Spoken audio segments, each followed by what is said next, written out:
اعوذ باللہ من الشیطان الرجیم بسم اللہ الرحمن الرحیم۔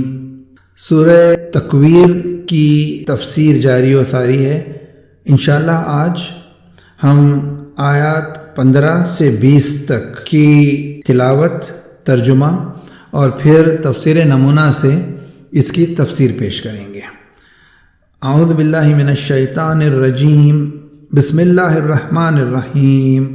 فلا اقسم بالخنس الجوار الکنس واللیل اذا عسعس والصبح اذا تنفس انہ لقول رسول کریم ذی قوت عند ذی العرش المکین۔ ترجمہ: فلا اقسم بالخنس، قسم ہے ان ستاروں کی جو پلٹ آتے ہیں۔ الجوار الکنس، چلتے ہیں اور نگاہوں سے چھپ جاتے ہیں۔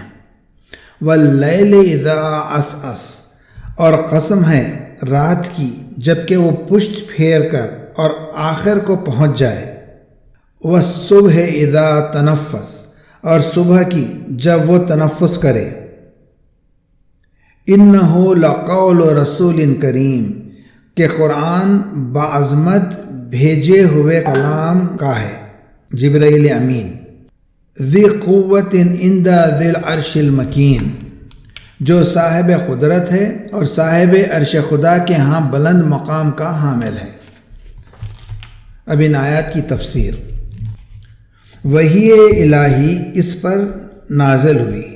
پروردگار عالم گزشتہ آیتوں کے بعد جو قیامت و معاد اور اس کے مقدمات اور محشر کے عظیم دن کے بارے میں گفتگو کرتی ہیں، ان آیتوں میں قرآن کی حقانیت اور پیغمبر اسلام کی گفتار کے سچ ہونے کی بحث کو پیش کرتا ہے، اور معاد کے بارے میں جو کچھ گزشتہ آیات میں یا حقیقت میں اس کی تائید کرتا ہے، اور آگاہی بخشنے والی قسموں کے ساتھ ان مطالب کی تائید کرتا ہے۔ پہلے فرماتا ہے، قسم ہے ستاروں کی جو لوٹتے ہیں۔ فلا اقسم بالخنس، چلتے ہیں اور نظروں سے اوجھل ہو جاتے ہیں۔ الجوار الکنس، خنس خانس کی جمع ہے۔ خنس کے مادے سے اصل میں انقباض، بازگشت اور پنہاں ہونے کے معنی ہیں، اور شیطان کو اس لیے خناس کہتے ہیں کہ وہ خود کو چھپائے ہوئے رکھتا ہے، اور جس وقت خدا کا نام لیا جائے تو وہ منقبض ہو جاتا ہے۔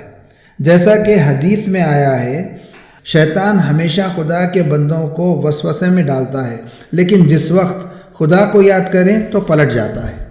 جوار جاریہ کے جمع ہیں، جس کے معنی تیز رفتار کے ہیں۔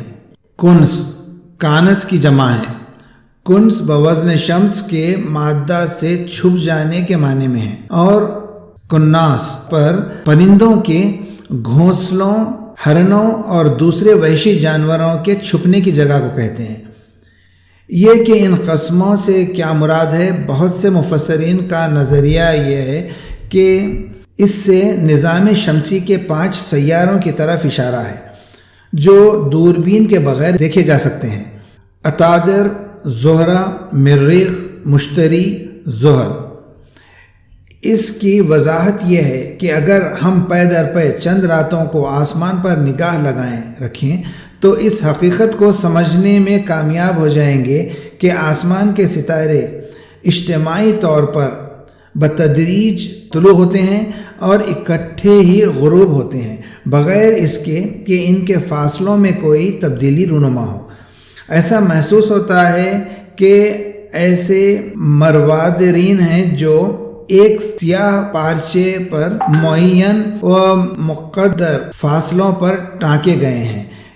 اس پارچے کو ایک طرف سے اوپر لے جاتے ہیں اور دوسری طرف سے نیچے کھینچتے ہیں۔ صرف 5 ستارے ہیں جو اس قانون کی کلی اور مستثنا ہیں، یعنی دوسرے ستاروں کے درمیان چلتے پھرتے رہتے ہیں۔ گویا 5 مروادیر ٹکے ہوئے نہیں ہیں اور اس پارچے پر آزاد قرار دیے گئے ہیں، اور وہ لوٹتے پوٹتے رہتے ہیں۔ یہ وہی مذکورہ بالا 5 ستارے ہیں جو نظام شمسی کے خاندان کے ارکان ہیں، اور ان کی حرکت قریب ہونے کی وجہ سے ہمیں محسوس ہوتی ہے، ورنہ آسمان کے تمام ستارے ہی اس قسم کی حرکات کے حامل ہیں، لیکن چونکہ وہ ہم سے دور ہیں لہٰذا ہم ان کی حرکات کو محسوس نہیں کرتے۔ پھر اس نقطے کی طرف بھی توجہ ضروری ہے کہ علماء حیت نے ان ستاروں کا نام نجوم متحیرہ رکھا ہے، اس لیے کہ ان کی حرکات خط مستقیم پر نہیں ہے، اور اس طرح نظر آتا ہے کہ ایک مدت تک سیر کرتے ہیں، پھر تھوڑا سا واپس پلٹ آتے ہیں، دوبارہ اپنی سیر شروع کر دیتے ہیں، جس کے اسباب کے بارے میں علم حیت میں بہت سے مباحث ہیں۔ بس دوسری مرتبہ قسم کھا کر فرماتا ہے، قسم ہے رات کی جب وہ اپنے اختتام کو پہنچتی ہے، واللیل اذا عسعس۔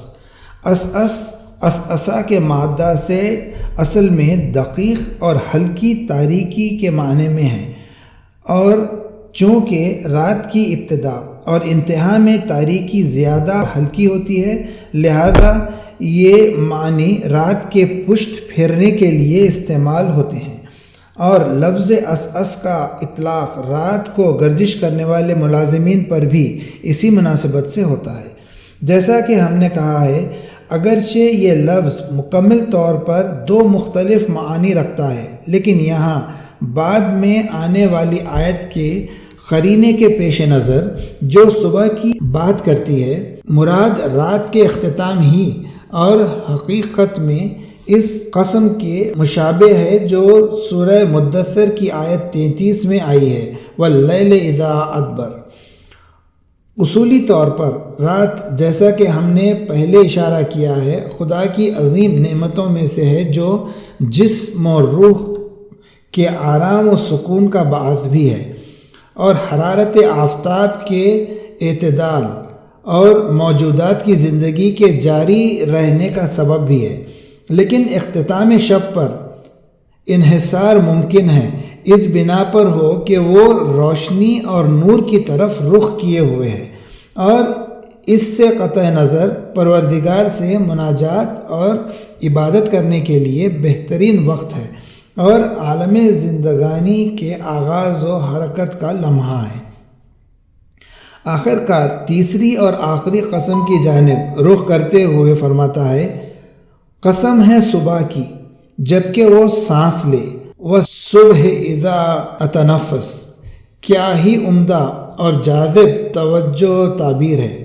صبح کو زندہ موجود سے تشبیہ دی ہے کہ اس کے تنفس یعنی سانس لینے کی ابتدا طلوع سپیدی سحری سے ہوتی ہے، وہ تمام موجودات میں روح حیات پھونکتی ہے، گویا ایک کالے حبشی لشکر کے ہاتھ اور پاؤں کے نیچے اس کا سانس رک گیا تھا، اور نور و روشنی کی پہلی شعاع کے چمکنے سے اس کے چنگل سے آزاد ہو کر تازہ سانس لینے لگی ہے۔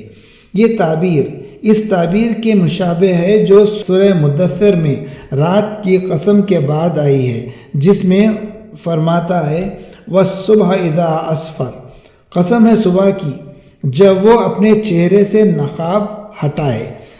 گویا رات کی تاریکی سیاہ نقاب کے مانند ہے جو صبح کے چہرے پر پڑی ہے۔ سپیدی سحر کے وقت نقاب ہٹا کر اپنا نورانی اور حیات افزا چہرہ جو زندگی کی نشانی ہے ساری دنیا کو دکھاتی ہے۔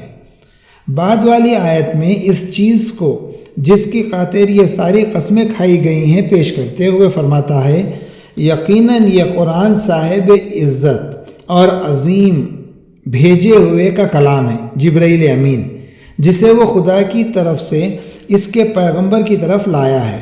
انہ لقول رسول کریم، یہ ان لوگوں کا کلام ہے جو پیغمبر پر اتہام لگاتے تھے کہ قرآن انہی کا بیان ہوا ہے اور اس کو خدا سے منسوب کر دیا گیا ہے۔ اس آیت میں اور بعد والی آیت میں جبرائیل امین جو خدا کے پے کے وحی ہیں، ان کے 5 اوصاف بیان ہوئے ہیں جو در حقیقت ایسے ہیں جو ہر جامع شرائط بھیجنے والے کے لیے لازمی ہیں۔ اس کی پہلی توصیف کریم ہونا ہے، جو اس کے وجود کی قدر و قیمت کی طرف اشارہ ہے۔ جی ہاں، وہ خداوند بزرگ کی طرف سے ہے اور قیمتی وجود کا حامل ہے۔ اس کے بعد اس کے دوسرے اوصاف پیش کرتے ہوئے مزید فرماتا ہے، وہ صاحب قدرت ہے اور عرش والے خدا کی بارگاہ میں بلند مقام کا حامل ہے۔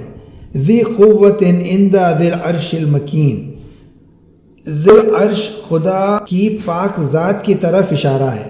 اگرچہ وہ تمام عالم ہستی کا مالک ہے، لیکن چونکہ عرش چاہے وہ اس عالم کے معنی میں ہو جو ماورائے طبیعت ہے یا خدا کے علم مکنون کے مقام کے معنی ہو، بہت زیادہ اہمیت رکھتا ہے، لہذا صاحب عرش کہہ کر اس کی تعریف کی گئی ہے۔ ذی قوہ، صاحب قدرت کی تعبیر جبرائیل کے بارے میں اس بنا پر ہے کہ اس قسم کے عظیم پیغام کے حصول اور اس کے باریک بینی پر مبنی ابلاغ کے لیے بڑی قدرت توانائی کی ضرورت ہے، اور اصولی طور پر ہر رسول کے لیے ضروری ہے کہ وہ اپنی رسالت کے حدود میں صاحب قدرت ہو اور بالخصوص ہر قسم کی فراموشی سے مبرہ ہو جو ابلاغ کی راہ میں حائل ہو۔